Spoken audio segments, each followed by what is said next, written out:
Do me a favor if you could. You owe me one. Remember that one time when, it doesn't matter. Just imagine a time back before superhero movies with overly inflated budgets were a thing. Back in the days where a shared live-action cinematic universe was an impossible concept, not something that every studio was trying to achieve.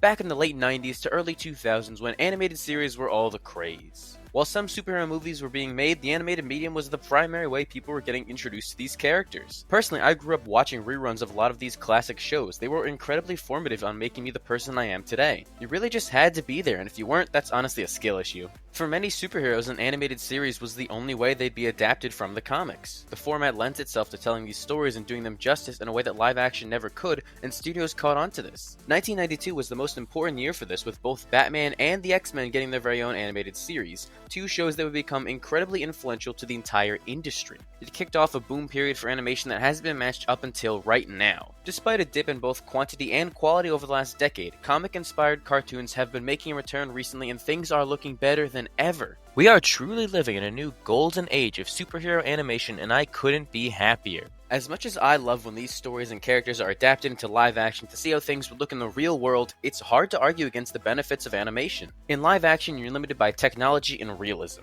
There's only so much that CGI can do to bring these fantastical elements into the real world. But here's the thing. Animation doesn't have that problem. You're only limited by your imagination and the time it takes to make that vision a reality. Unless that is, you just hold all the animators at gunpoint and crunch them until they forget what their loved ones look like, which is a really cool thing to do and definitely not a cruel standard of the industry that needs to be abolished. It doesn't take millions of dollars in a green screen for us to believe a man can fly. It's only a few drawings away from being done. The medium allows for infinite possibilities to play out that would be an impossibility in actuality. Despite all of that, animation is still struggling to get the respect it deserves. It's looked at as less than live action for some reason, and that's really frustrating to see. You could put together the greatest show in the world, but people will still be clamoring to see it adapted in live action because for some reason it's considered superior. As if because it exists in real life it's more valid than stories that were meticulously hand-drawn frame by frame. I personally don't understand and hate that mindset, along with the fact that sometimes a project is animated for a reason. Certain shows just wouldn't work as well in live action, and it's a mistake to force an adaptation for a cash grab rather than just appreciate what we have. Which definitely isn't heavy foreshadowing, I have no idea what you're talking about. Animation also means that you aren't restricted by realism.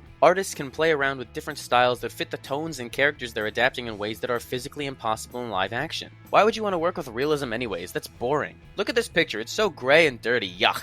I'm so glad that New York City isn't real. It's my favorite part of watching something in this medium because you can tell just how much love and care went into it. In terms of visuals alone, we're blessed nowadays with so many shows that are experimenting with new art styles that weren't possible 30 years ago. It's a huge improvement in the animated space and things are only going to continue to get better in the future. We're lucky to see advancements being made in real time that people could only dream of back then. It's a huge reason as to why I'm confident in saying that we're in an animation renaissance. And along with all that, another thing that's improved over the last few years is the overall perception surrounding the medium in general. Back in its heyday, animation was largely looked at as something that was exclusively for kids. And granted, the vast majority of animated series were created as children's programming, but because of that, it led to a stigma surrounding cartoons. Despite nothing about the animated medium being inherently juvenile, the format was saddled with decades of precedent that made people think about it that way. It's something I feel like we've only just gotten over in the last decade as quote-unquote adult animation has become more mainstream. Side note, I really hate that term so much, by the way, it just sounds way too suggestive. Today, there's so much more variety in animation. You can have a raunchy and violent series like Harley Quinn along with an extremely child-friendly, edutaining show like Spidey and His Amazing Friends, which, by the way, has an incredible theme song. Disney would have me publicly executed if I played it, but you need to go seek it out. They got the lead singer of Fall Out Boy to make it, it is a banger. But to get back to my main point, the scale has broadened, and we're no longer limited by unnecessary restrictions keeping people of all ages from enjoying animation. It's really refreshing to have both shows and movies that cater to all audiences, especially with how many of them there are nowadays. I try not to take for granted this revitalization of the genre because for a while there just weren't many of these shows worth watching. The 90s kicked off a thriving new era that spawned dozens of all-time classics, and for the next 20 years these shows were evolving with the times as we continued to get bold new takes on some of comics' most iconic characters. Things were great and seemed like they were only getting better. There was no way anything bad would happen to ruin this perfect period of animation. Hold on, what's that? Oh, you've got to be kidding me. So yeah, everything took a really sharp turn as we entered the 2010s. Maybe it's just me growing up, but there seemed to be a big decline in both quality and quantity of these shows. I consider November 11th, 2012 to be the death of the first golden age of superhero animation, when Disney cancelled Avengers: Earth's Mightiest Heroes. That series was discontinued for the sole reason that Disney wanted a show that more closely resembled the MCU, which was a real shame. It was a step away from unique creative visions as they embraced a future of uniformity. What followed was close to a decade of uninspired animated shows that narrowed their focus to childish humor without any aspirations of being something special. During this restructure, Disney slaughtered shows like Spectacular Spider-Man, replacing it with the infamous Ultimate Spider-Man. That should be a war crime, man. How did they get away with that? Do any of you remember the Guardians of the Galaxy animated series? That's certainly a show that actually happened. It's out there. But nobody remembers it because they didn't do anything unique with it. They just tried to replicate the success of the MCU instead of trying to do their own interesting take on the Guardians. And for that reason, the show became forgotten in the annals of history. God, those years of synergized series took years off my life. But then over on the DC side of things, at least they were still taking creative risks with shows like Beware the Batman and Green Lantern. Unfortunately for them, though, they didn't sell enough toys and were quickly cancelled after just one season each. Sorry guys, no room to grow a fan base, we have no clue what we're doing in this era. It was a real dark age for the genre as these shows that so many people grew to love faded away.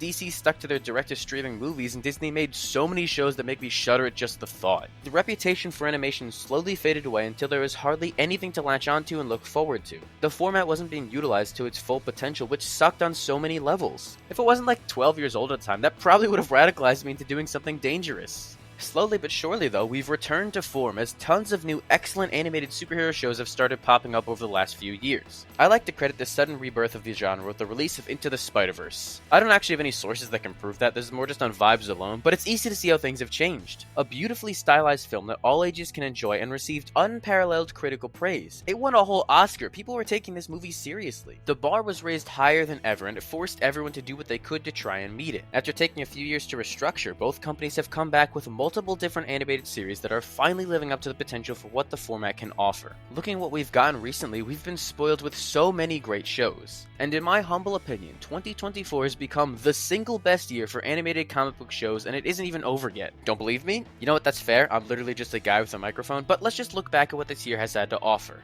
Thanks to Amazon's baffling release model, half of... Oh, cool. Is that going to happen every time? That's awesome. I have so much power. But as I was saying, half of the season dropped at the start of the year. I'll never understand why they released it like that, but in spite of that stupid decision, the series has continued to blow everyone away. This is the first time on the channel I've been properly able to talk about...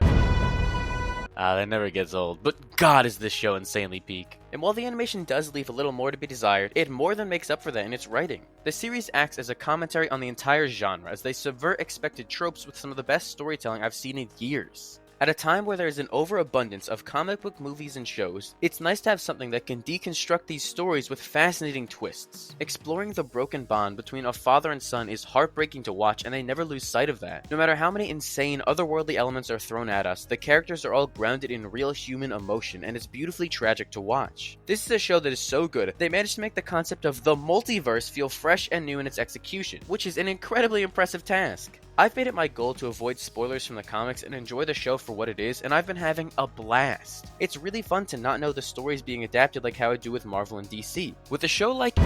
Okay, I'm sorry, that's the last time that'll happen. I promise I don't actually want it to get old. But with this series, I just get to go along for the ride and appreciate the next level writing. It's a phenomenal series, and we're all much better off with it existing.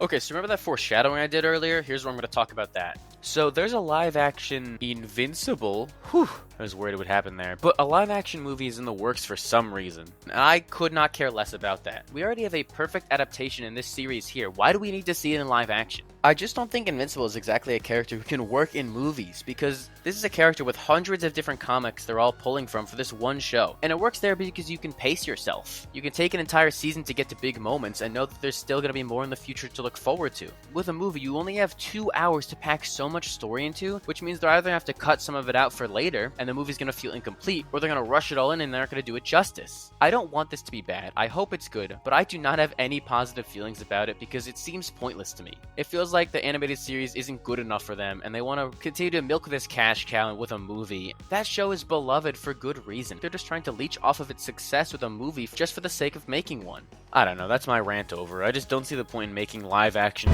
Oh, come on! I thought we were done with that. But as I was trying to say before I was so rudely interrupted, I don't see the point in making another adaptation that tells the same story when we already have a perfect cartoon that does it right. My personal favorite show of the year and a huge surprise hit was X-Men 97. I already made an in-depth review on it, so if you want to hear my full thoughts, you can and will go watch that. This is a threat. But as someone who has never even seen the original series in full, I was apprehensive going into this. Both concerned that I wouldn't understand what's going on, and worried they would be entirely nostalgia named at an older audience. I cannot tell you enough just how happy I was watching those first few episodes and realizing just how astonishing this show is. Yeah, you see what I did there? It's like the comic title.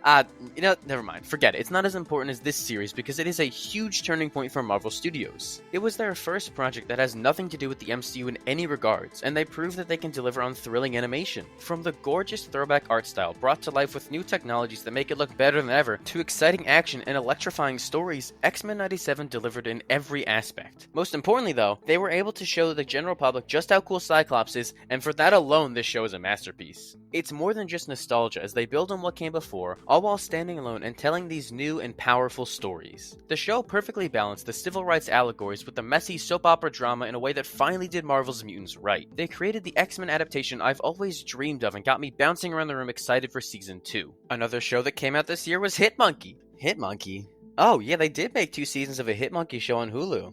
Huh.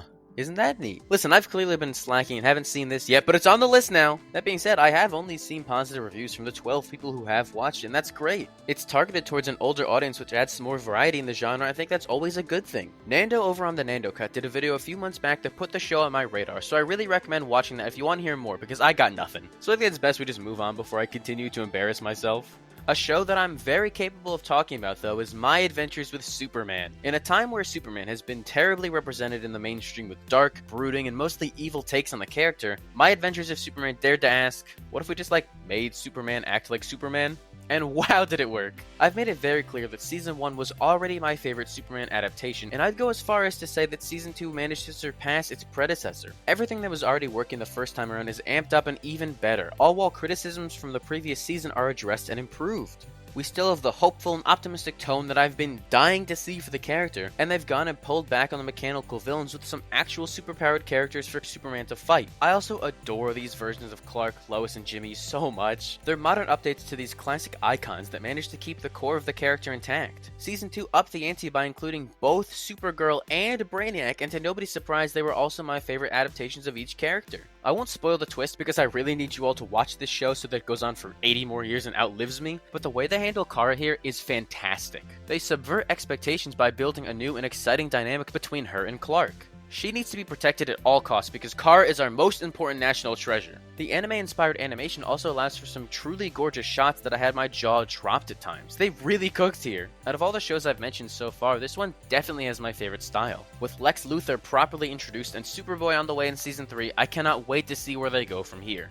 The most recent series to drop, and one not nearly enough people are talking about, is Batman Caped Crusader. Watching this show is honestly what inspired me to make this video. It made me realize just how good we have things this year. Developed by Bruce Timm, the head producer of Batman the Animated Series, this acts as a spiritual successor in a way. What works best about this show, though, is that it isn't trying to emulate what came before and is doing something completely new with Batman and his mythos. Set during the 1940s, it is a period piece that has fully lived up to the neo-noir aesthetic and genre. What results is a show that dives deep into the psychology of the Batman and his self-destructive tendencies through the lens of a mystery of the week. Hamish Linklater voices Batman for the first time and honestly surprised me with how much I enjoyed his performance. He really fits the tone and era for this character and does a great job differentiating his Bruce from the Bat. The themes of corruption run rampant here as Batman is fighting against the system just as much as his regular adversaries. What stood out to me most while watching this, though, was the way they flawlessly reinvented these characters. I was especially a big fan of this new take on Harley Quinn. It's really interesting how they adapt her without being defined by the Joker, all while getting the main aspects of the character right. All around, this show expertly adapted the golden age of Batman comics into this new aesthetic to create what deserves to be an iconic version of Batman. It blows my mind that this show was cancelled by Warner Bros. At one point, but they aren't exactly known for their good decision making nowadays. Season 2 has already been confirmed and I'm really looking forward to it and seeing more of this universe develop and grow. It feels like they've only just scratched the surface here and I am dying to see more. I could talk about almost all of these shows for hours, so it's hard to summarize each one into 300 words, but look at the variety we've gotten between them all. From different animation styles, to audiences, to tones, we have it so good nowadays. If one show isn't for you, then you're lucky enough to find another one out there that'll scratch that itch. There aren't any signs of things slowing down either. Looking into the future, both Marvel and DC are moving full steam ahead on a handful of new and exciting animated series. Creature Commandos is set to release this year and acts as the launching point for the brand new DCU. Along with that, we have a Blue Beetle series that just started development a few months ago that's thankfully going to continue the story that movie set up. Then over at Marvel, you have a fresh stylistic take on Spider-Man just around the corner. After that, there are shows like Eyes of Wakanda set in the MCU and Marvel Zombies playing around with another universe in a TVMA setting. If things were looking good this year, I can only imagine just how good it'll be in 2025 and the years following. These studios are committed to making shows for generations new and old to fall in love with. Both style and substance are being prioritized as we see these stories play out in the most spectacular way possible. Some of the most defining superhero stories have taken place in animation. It can't be overstated enough just how important the medium is for the comic book genre, and it warms my heart to see it thriving like this again. I'll always love and appreciate the live-action movies and shows we're getting, but there's something special about an animated series that I've been missing out on. My first introduction to both Marvel and DC was through their animated shows, so to see them embrace it again makes me happier than ever. After a rough couple years, it's been really nice to see so many shows pop up with distinct creative visions that make them all stand out. They're utilizing the medium to the fullest of its capabilities and showing the world what animation can offer. Alright, I've said the word animation so many times that it's lost all meaning, so I'm going to go ahead and end things here. Thank you all for watching. If you enjoyed what I had to say, feel free to give the video a like and make sure to subscribe so you don't miss the next one. Here's a fun question. What's your favorite animated superhero show? With so many great choices out there, I'd love to hear what everyone has to say and continue the conversation down below. And if you want to see another video like this, you can click right over here. If you don't do it, then I'm personally going to go and make sure your favorite show is ruined with a live action adaptation. Just know that you could have prevented this.